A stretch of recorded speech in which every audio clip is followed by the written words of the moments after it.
केसरबाग थाना अंतर्गत पुराना आरटीओ चौकी पर कानून नियम सब तार-तार। चौकी के अंदर दो पक्षों में जमकर विवाद। चौकी इंचार्ज स्थिति को संभालने में नाकाम। जनता दर्शन में पुलिस अधीक्षक ने सुनी जन समस्याएं। जन सुनवाई के दौरान शिकायतकर्ता की समस्या को सुनकर संबंधित थाना प्रभारी को तत्काल निराकरण के लिए निर्देशित किया।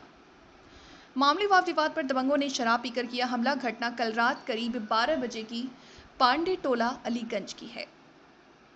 ले जनरल उपेंद्र द्विवेदी होंगे नए सेना प्रमुख। डीजी उनको रिटायर हो रहे मनोज पांडे की लेंगे जगह।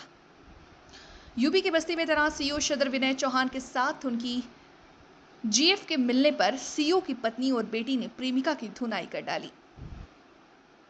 नाका थाना क्षेत्र अंतर्गत काजल नाम की महिला से लूट। थाने के ठीक सामने महिला से लूट।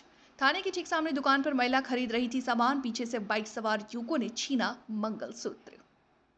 भीषण गर्मी के चलते कार का इंजन हीट होने के चलते इंजन में लगी आग। एक ही परिवार के 5 लोग थे कार में सवार। सभी ने कूदकर बचाई अपनी जान। मिर्जापुर में सपा नेता सौरभ यादव और रोहित यादव ने पीएम मोदी का पोस्टर फाड़कर उस पर लात से मारते हुए वीडियो बनाकर वायरल किया। मीडिया से दूरी बनाने वाले पुलिस अधीक्षक व थाना प्रभारी पर हो सख्त कार्रवाई। मुख्यमंत्री ने मीडिया कर्मियों से दूरी बनाने वाले पुलिस अधीक्षक दिए। मेरा ये कहना था कि सपा बसपा में होता तो नौकरी से। बड़ी खबर गाजियाबाद से। नंदकिशोर गुर्जर अपनी सरकार पे आईपीएस अधिकारी से हुए प्रताड़ित। नंदकिशोर गुर्जर लगातार बयान जारी कर। लखनऊ के अकबर नगर में एलडीए ने बुलडोजर की कार्रवाई शुरू। गनर हटा दिए गए और बयान दिया गया कि विधायक के गनर हटाए जाएंगे। हमारे और अजीत त्यागी जी के गनर हटा दिए। हमारे जो विरोधी हैं, हमें एटीएस की रिपोर्ट में प्रूव है कि हमें पाकिस्तान से धमकी है, इंडिया के अंदर से धमकी है। मेरी विधानसभा सेंसिटिव है, वहाँ आतंकवादी पकड़े गए हैं जिन्होंने पार्लियामेंट पर हमला किया। और अजीत त्यागी जी को भी 47 आ गई थी, उनका मर्डर होता, लेकिन पुलिस को पता चला और उन्होंने गनर दिए थे। हमने मांगे नहीं थे, तो गनर विषय ही नहीं है, लेकिन हमारा अपमान किया गया। उन्होंने अनुशासनहीनता की और उसके बाद लगातार बयान दे रहे हैं।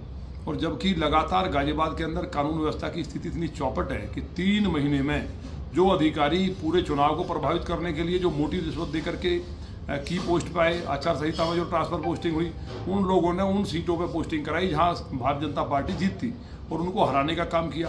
अब एक बात बताइए, किसान आंदोलन में अगर बिल पास हो जाते जिनके लिए बाबा साहब लड़ते रहे, बाबा टिकैत लड़ते रहे, उनको पास हो जाते तो किसानों के मसीहा माने प्रधानमंत्री जी बन जाते। एक केंद्रीय मंत्री की ऑडियो मेरे पास है, उन्होंने उनको पूरे मामले को, आंदोलन को वापस कराने के लिए पूरी भीड़ भी और पूरी भूमिका निभाई, आरोप हम पे लगाया। और इसके बाद अब इस चुनाव में भी जो क्षत्रिय महासभा के जो कार्यक्रम हुए जिनमें कोई अनुमति भी नहीं थी, इतना पैसा कहाँ से आया, ये जांच का विषय नहीं है क्या?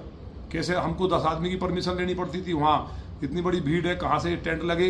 पूरे देश में एक केंद्रीय मंत्री इस भूमिका को निभा रहे थे। किसके कहने पे थे ये भी हमें जानकारी है, लेकिन इसकी जांच भी पार्टी कर ले।